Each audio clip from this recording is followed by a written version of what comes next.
Welcome back to Sledgehammer Horror, guys. I am Ken Sledge, and let's talk horror. Now, today I am joined by the beautiful Carmela, who you will see on Salem's Cellar. So, Carmela, how you doing today? I'm great. How are you?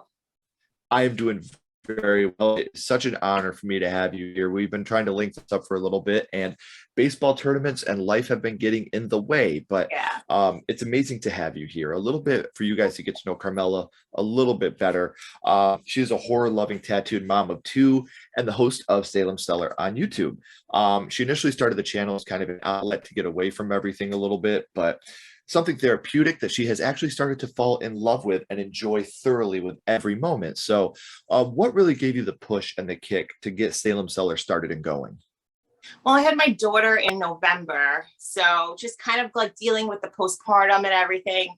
And it was funny because shortly after that, my sister's husband started his YouTube channel. So they asked me to be on a couple of their videos, like, their horror videos. And it was just I just had the best time. Like, I loved it. I fell in love immediately. I'm like, okay, this is something I want to do. And it kind of gave me that little push because I wanted to do this for years. And it gave me that little confidence that I needed. So it's definitely that was the little push that brought Salem Cellar on. I'm so glad that you did, because I've been able to meet you and we've been able to become friends. And the best thing about the horror community is everybody, I mean, obviously everybody has their gatekeepers, everything does, and they suck. I'm sorry for all the women out there that have to deal with the dumbass gatekeepers in horror, but overall, it's the most amazing community to be a part of.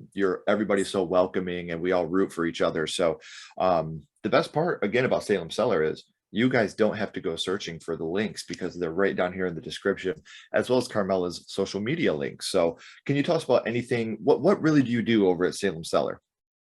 We do a little bit of everything. We do movie reviews, TV show reviews, a lot of top 10s. We do product reviews as well. I know when I started, I wanted to do something like to support small businesses, and I do a lot of shopping on Etsy. So I was like, oh, let's do a product review for Etsy products. So I went on, I found like a few items that were horror themed, and I purchased them and I reviewed them on my channel. And I just had so much fun doing it. And I'm actually doing another video like that this weekend. But so we literally do everything. I did episode a video with all my collection, kind of going through all my pops and my collectibles because I have a lot. Even one going through like my t-shirts because I probably have over 50 like horror and like Marvel t-shirts. So I went through like my whole closet for one. That's so awesome and I don't think a lot of people realize the amount of money you spend when you're doing a YouTube channel even, because for every episode that I do, I want to have something about the movie, whether, I buy the physical media of every movie I talk about. I want to make sure I own it because I use the clips and I'm not a big piracy fan, or maybe I'll buy a shirt of a movie that we'll be talking about. So, the money that goes into it is always fun. And by the time this airs, all these episodes that she's talking about will already be up on the channel. So make sure you're going down here to the links in the description. Make sure you're following her on social media and subscribing to the YouTube channel. Now, Carmela, in order for you to have a horror YouTube channel, horror had to start for you somewhere. So now, love, I would like to go back to the past and talk about how horror started for you, your first horror movie. And I am bubbling with excitement to talk about this movie for the very first time on this podcast. So, Carmela, your first horror movie was? It was Nightmare on Elm Street 4. I was extremely young. I have a young mom. So I guess she thought it was a good idea to bring me to the movies to see this. So yeah, it definitely at the time horrified me. Like I didn't sleep in my bed for a while, which is like over the years, it's become kind of like an obsession. Like all of the entire franchise, I love like deeply.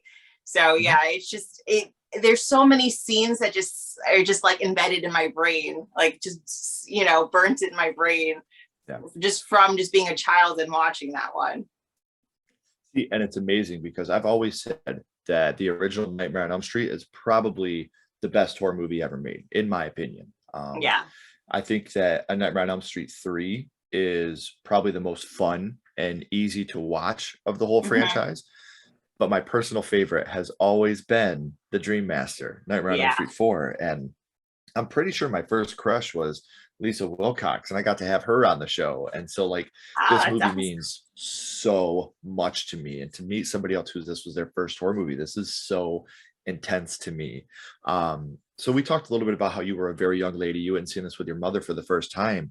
Do you remember which scene it was that affected you the most from the Dream Master? Yes, there's a scene with Debbie, and she's afraid of bugs, and she's working out, and she's turning into like I think I'm pretty sure it's a big roach. Yeah. Now, is somebody that it's afraid of bugs? Like that scene is definitely like the most intense scene for me and my favorite throughout the entire movie. Mhm. And what I love about that scene, it's the practical effects in the scene are great. When you have Yeah. her, her arms are breaking and the roach is coming out of Yes. her. And then at the very end of the scene, you have Freddy crushing the roach motel, Yeah. roaches check in, but they don't They check don't check out, out. Yes. And I think that while this Freddy is probably a little more on the goofy side than the scary side, as a young boy, I think that because this is the one, just like you, this is the one I watched first. This is the one I watched the Oh, that's most when fun. it comes to a Nightmare on Elm Street franchise. This was the first Mhm. one in this franchise that I watched, and it's the one I watched the most. And I think that's why I love it so much. And my cousins and I did the Kincaid voice all the time when we were kids.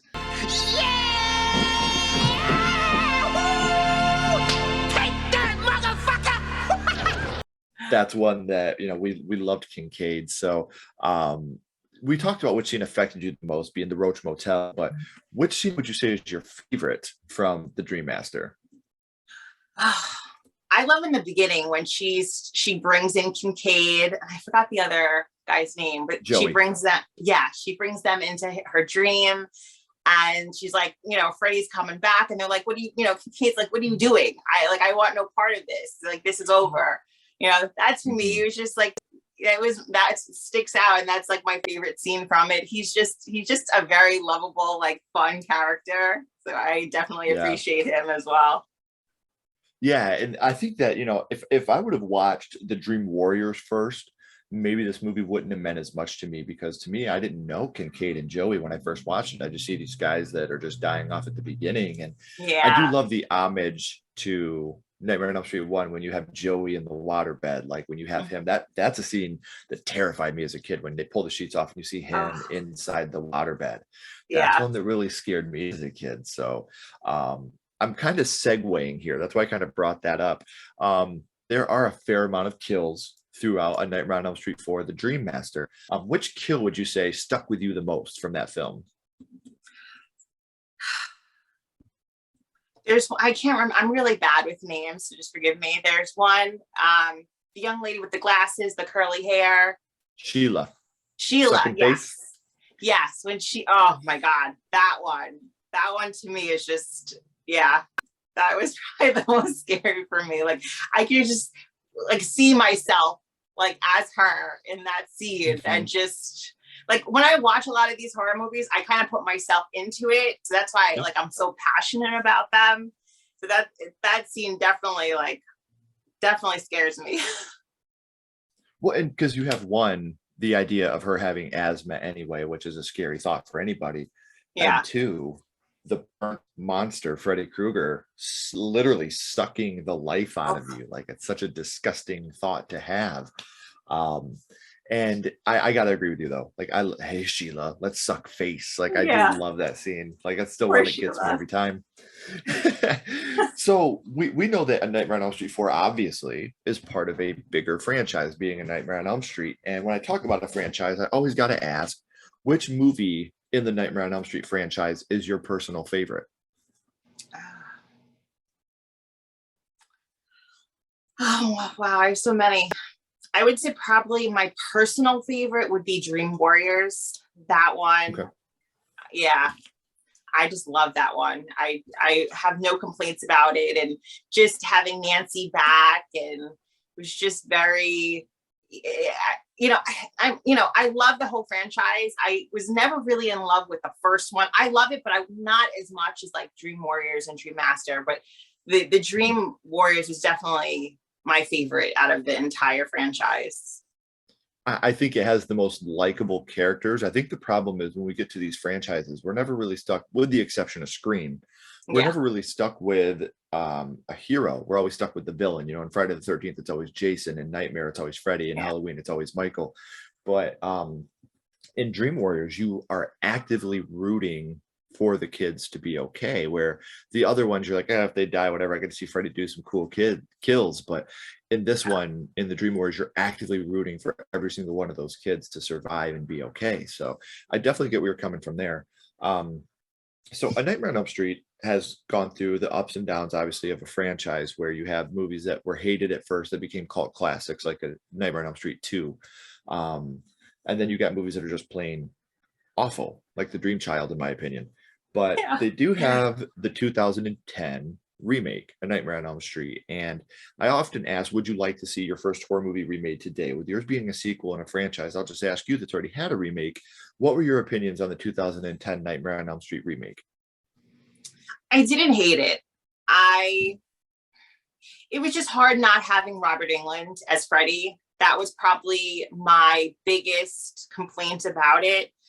And they kind of went, I know originally, Freddy Krueger was supposed to be a child molester, and they thought it was too aggressive, so they made him a child killer. So the fact that they went back to that in this one, I didn't really like that too much. I don't want to, even though he is the villain, I don't want him to, like, that just makes him the ultimate gross villain and somebody like I can't really enjoy watching. So that was my biggest complaint of it all. I just wish they didn't go there, but I understand why they did. I just wish they didn't.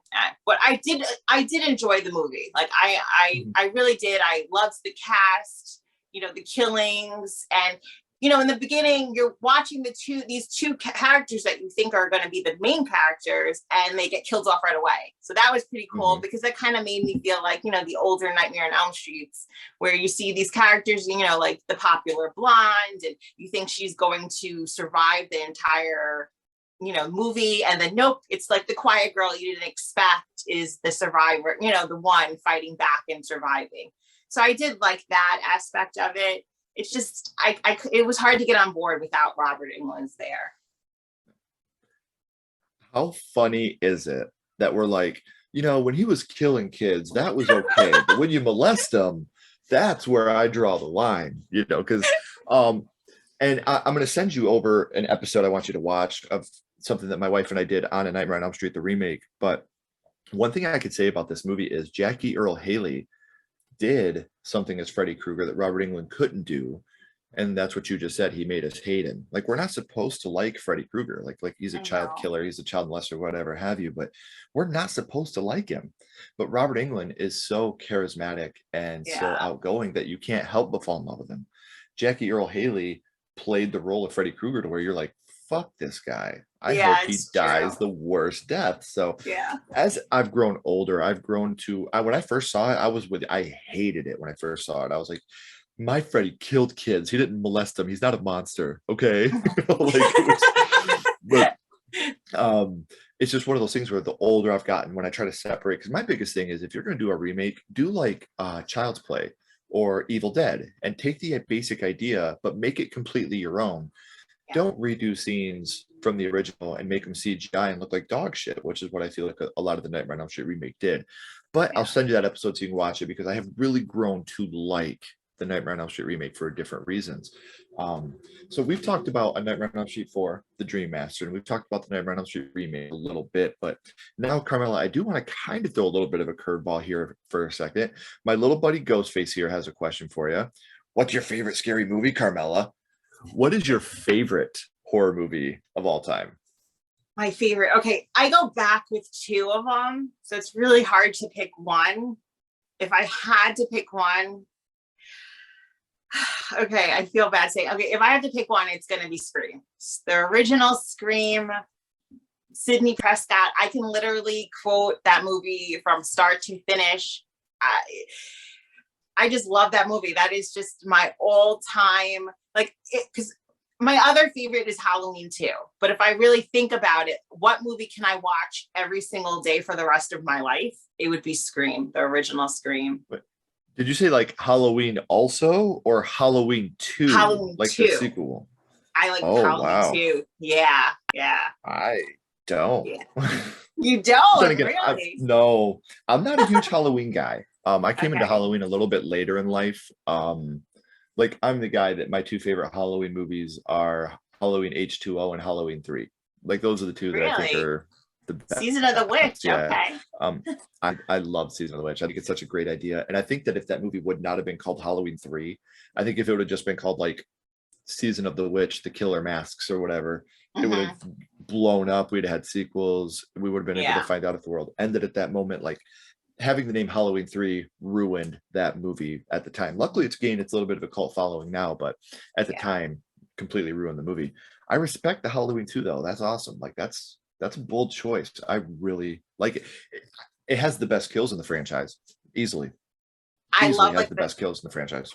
the scene with the nurse in the hot tub and he like boils her Mhm. alive. Like it's just those scenes are intense in the hot. I just and it like he just starts off right away just like killing people and getting in there. I love the original, of course, but something about the sequel. And I think because in the sequel they mention like this is her brother. Like this is why he's coming after her. So it's more of kind of like a backstory, which I appreciated. So I think that's why it's my favorite out of all the Halloween movies. That works. Like I said, my favorite horror movie of all time is House from 1986. And I cut, I have a lot of Really? people that have never even like that was my first horror movie I ever watched. Yeah. And it rocked my world the first time I'd seen it. And I still to this day, it's my favorite. I watch it, once every couple months. Like that's how much I still love that movie to this Really? day. So Carmela, I do want to thank you so much for taking time out of your day to come on here and talk about horror movies with me, especially a franchise that means so much to me. But before I let you go, I want to bounce back to Nightmare on Elm Street 4, The Dream Master. And what we're going to do here is we're going to rank this movie on a skull count. Now, we're not ranking it on acting, production, score, nothing like that. What we're doing here, Carmela, is strictly ranking this movie on how much it affected you on first viewing. So 0 skulls being not effective, 5 being extremely effective. You can use half and quarter skulls anywhere in the middle. What would your ranking of Nightmare on Elm Street 4 be? I have to say a 5. If I never saw this movie at such a young age, I don't think it would have.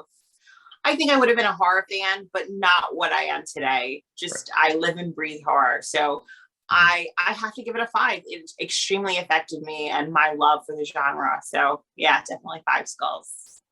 And it's a great movie. People can say what they want. I don't care. I love this movie. I love Shark Freddy.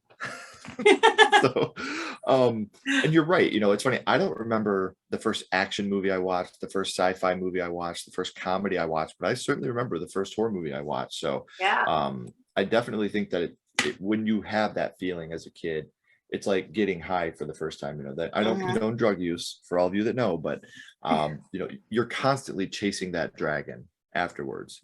After you watch your first horror movie, you're chasing that dragon again. You're trying to get that excitement, you're trying to get that fear, and I love that feeling. I love the feeling of going into too. I thought I was desensitized to horror movies. I was like, oh well, horror movies will never scare me again. And then I watched The Dark and the Wicked at like 3 o'clock in the afternoon. I was like opening my blinds. Like, I love how there's always that new movie that comes out that gives you that fear. The Black Phone, I think The Black Phone did great at capturing anxiety and fear. So I do want to say again, the credits are about to roll now. The curtain's about to drop. We're at the end of the 3rd act. But before we go, guys, make sure you're clicking these links in the description. Subscribe to YouTube, follow on social media. So Carmela, please don't go anywhere. I have a couple more questions for you. okay. Everybody else, as always, keep talking horror, stay what you are, and we'll see you guys soon.